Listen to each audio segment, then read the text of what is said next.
it's Ruth with BodyByRuth.com, and today I want to talk to you a little bit about some of the so-called healthy foods that are filled with hidden sugars. Sugar is by far the biggest culprit that comes into play when we talk about why people aren't reaching their fitness goals, why they're not losing weight, why they still have the stubborn belly fat.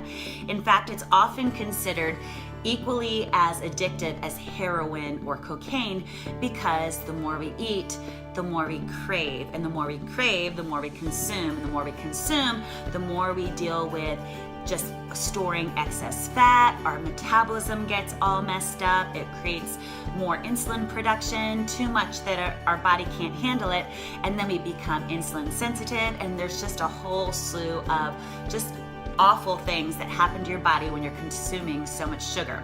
A lot of people actually think they're not consuming that much sugar because they think they're eating so-called healthy foods. And so what I want to do today is first talk about how much sugar we should be consuming on a daily basis and how much we're actually consuming, and then give you some of those examples of traditional, what we think are health foods, and weight and how much sugar they have, and then substitutions that you could have that might be a little bit better. So first of all, how much sugar should we consume on a daily basis?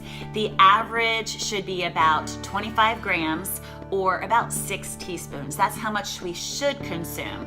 And in reality, Americans are consuming about 76.7 grams a day, which is equivalent to about 19 teaspoons. So you might not be pouring actual sugar in your coffee or sprinkling it on your cereal, but if you see it in ingredients, and most things that end with OSE, O-S-E, are just other names for sugar, you want to just perk up your radar and be aware of it. So let's talk about some of these things. So first off, cereal. A lot of people think that cereal is a great way to start their day off, and in general, I steer away from cereal just because there's so much to be said about gluten and some of the effects that it has on your body and creating inflammation. But a lot of people might look at traditional Honey Nut Cheerios and they might think, oh yeah, I've got some, they see the name whole grain and they think they're doing a good job. Okay, so how much sugar are in these Honey Nut Cheerios? First of all, a serving is 3/4 of a cup, and there's 9 grams of sugar in 3/4 of a cup of Cheerios. And you know too that you're not just typically having 3/4 of a cup. You're filling your bowl and then you're filling it with milk, and it's a really good way to spike that sugar right off the bat. Instead, I like to have a bowl of quinoa, which is still a nice grain, but it's not going to create inflammation, or some oatmeal or a good smoothie. That quinoa fills you up and you're not going to have that sugar or spike in sugar as you're consuming it. All right, so let's talk about the milk. So milk, there's different viewpoints about it out there, and I tend to fall into the camp. I'm not dairy free, but I try not to drink regular milk just because, again, there's a lot of inflammation as a result. So in my house, I buy some organic milk, so when I'm making my kefir, I have it because that's what I use. But when I'm drinking milk, whether I'm having it in my oatmeal or in my quinoa or making a smoothie, I buy almond or coconut, or this one is a combination blend. So let me show you this. Milk. Okay, so milk, you might think I'm doing a great job. You just filled your bowl with some Honey Nut Cheerios and then you're pouring milk in it. This has 11 grams of sugar in 8 fluid ounces. So yes, there's benefits to dairy in that they're helping with bones, but there also is a lot of sugar that forms naturally in it. And think about if you're having chocolate milk, how much more sugar is appearing in your milk that way. So opt instead for some good old-fashioned almond or coconut milk, and this has 0 grams of sugar in it. So great option for you. Okay, so sauces. I love sauce, and you have to be really careful about sauce. So one of my favorite dishes is curry, and I had in my pantry this Trader Joe's curry simmer sauce, and curry can be good, although when you're buying a jar, there's often added sugar to it. So this serving size is a third cup, and that's nothing, and a third cup has 8 grams of sugar in it. That's a lot, okay? So if you can make your own curry and you're not adding sugar to it, way to go. If you're buying spaghetti sauce, I recommend looking for a sauce that has less than 5 grams of sugar per serving. Look at your ingredients. The ingredients should have sugar way down at the bottom. So for example, this is also a Trader Joe's sauce, and the ingredients say tomatoes, tomato puree, onions, roasted red peppers, extra virgin olive oil, garlic, salt, spices, and the very last ingredient is sugar. So take a peek at your sauce. Make sure that the sugar gram is 5 grams or less per serving. There's a lot of sauces out there that load it up because it makes it taste good, right? So watch for sauces. Okay, yogurt. I am a huge fan of yogurt, but the Greek yogurt variety. Yogurt in and of itself, and in terms of low fat, what do you think they're swapping the low fat with? Yeah, they're swapping it with sugar. So Dannon, Yoplait, all those that have fruit in the bottom or low fat varieties, they're filled with sugar. It's so bad that it would be like eating a cupcake.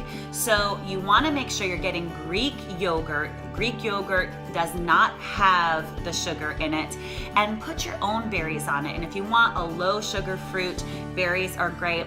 And then I also balance that out. A lot of times I'll put a little bit of hemp seed on there, and it makes a really good snack. Okay, let's talk about granola. Granola we often think of as a health food because it's got oats in it, okay? And oats by themselves are great. It's a gluten-free food. But what do you think happens when you put them in a bar? Okay, so this is the Kroger Sweet and Salty bar, and one bar has 10 grams of sugar in it. Okay, so I'm gonna say something about this. And first of all, the ingredients list on this is crazy long. Do you see how long the ingredients list is? It's so long, and I can't really pronounce those things because there's so many odd names. If you're gonna have a protein bar, you want something that's gonna have sugar that comes in it naturally. Avoid the syrups.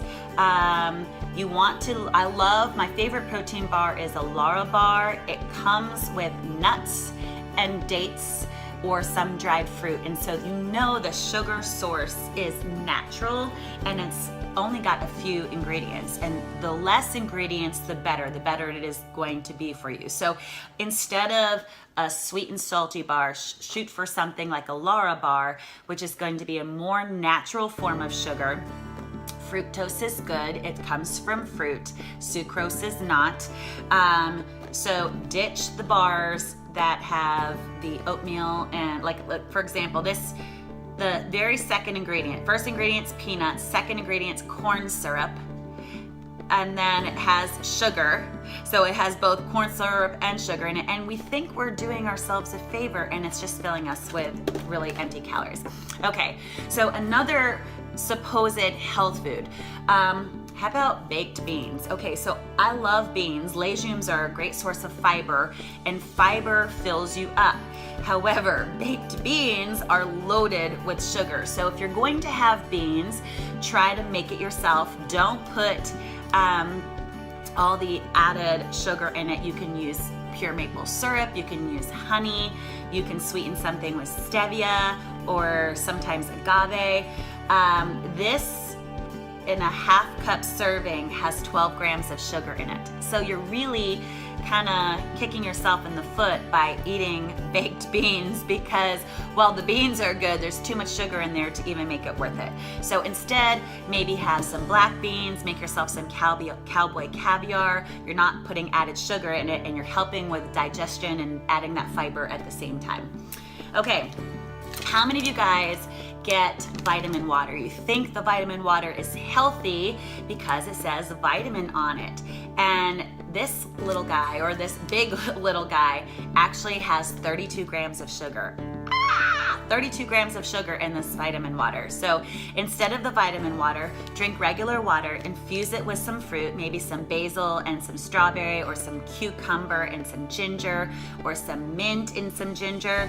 There's so many ways you can infuse your water and make it taste amazing. You're not gonna have the calories, and you're definitely not gonna have the sugar, but you've got lots of great subtle flavor. So ditch the vitamin water. All right, sports drinks. People think that these are good. The only time I condone the sports drink is you've got a serious athlete on a field, it's a super hot day, and they're sweating a lot and they need to replace their electrolytes.